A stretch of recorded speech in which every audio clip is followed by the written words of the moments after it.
3-0. 3-0. Say a prayer. 3-0. The Sunday's here. You know what? You talked about the past your whole entire career, making excuses. Talking about you think you're the only person that's ever gone through something in your life. Excuses. Everybody knows Making your story. excuses. We just wrapped up the 2014 Mr. Olympia press conference. Flex, no stranger to this stage. I've been on this stage several times. Was this the most heated press conference ever? Yeah, I've never seen Kai that engaging. It seems like he was very angry, very personal with Phil. Obviously, it's not a Phil and Kai show, but they definitely stole the show on stage here.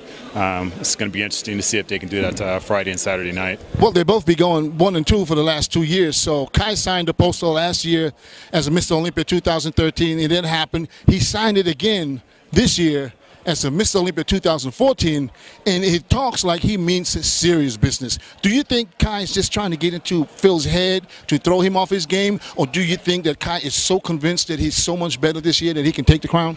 No, I think Kai really believes it. It seems like he believes it more so than he ever have in his life. Now, I heard about him signing a poster last year, and then obviously he did it this year. You know, huge fan of Phil's. Everybody knows that. Me and him are personal friend, but in my opinion, it hasn't been written yet. So if any one of the Olympia competitors signed it 2014, they're not out of bound. It's last year. It's not signed in 2013. It's 2014. So it hasn't happened yet. So I don't really see that as disrespect.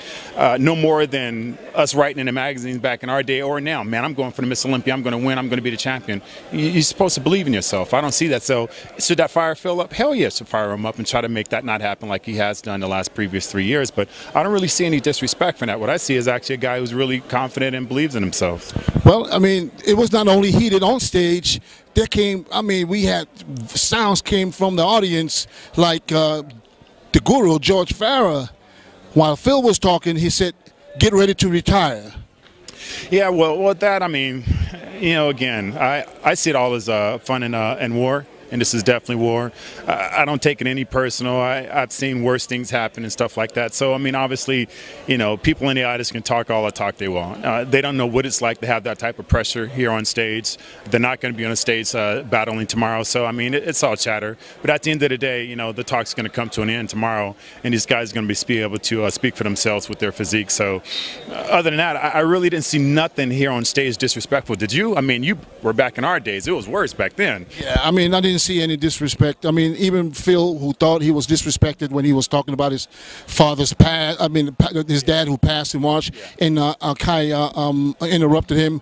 I don't think that Kai really knew that he was just talking about his dad, and he didn't want to, you know, disrespect his dad at all. So I don't see any disrespect. It was just heated, and in my opinion, though, is these guys be fighting back and forth, and is it possible for a guy like Dennis Wolf to take advantage of that? Yeah, you know what? No, I think more or less what you're asking is these guys are focusing in on themselves. Is it possible that somebody else can be the dark horse tomorrow? Hell yeah, of course. It's the Miss Olympia, bro. As far as Kai speaking when Phil was talking, okay, you're talking about the death of your father. So, I mean, I think everybody should give respect and be quiet while that happened. But I don't think Kai, in his mind, was actually acknowledging that. He was acknowledging, hey, that's the past, leave that alone. You should have gave him the last 3. Now it's my turn and everything like that. But no, it's not a two-man show. I'm looking forward to seeing some of the other top name guys and see what they have. I'm interested in seeing what Rami looks like this year compared to last year. I've seen a couple of pictures of Dennis. God dang, he looks a lot bigger. There's a huge argument that he wasn't only possibly second, but also possible a couple of first votes. So I think it's going to be a very, very interesting show. We have a Dexter, a very confident Dexter this year. You know, totally so not him. Yeah, I heard Dexter's at his all-time best after 10 years of doing this. So I'm really excited. Talk is cheap, man. I don't care what nobody looks like here on stage. I don't care what nobody photos look like. Give me 30 seconds on stage tomorrow. It's a wrap. Yeah. Well, it was a very heated press conference. Very, very entertaining for the audience, of course. And rounding up all these guys, we got, like, you know, Kai and Phil.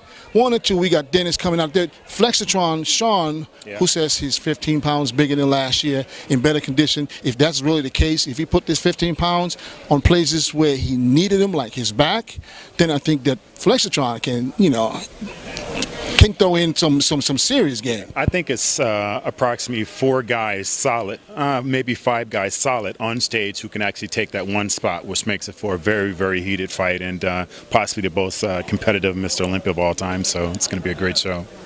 Well, we can't wait for Friday. Friday night, 7 o'clock is prejudging. We're going to go to see some of these guys tonight at the Meet the Olympics to interview some more of them athletes to see if they maybe calm down a little bit or not.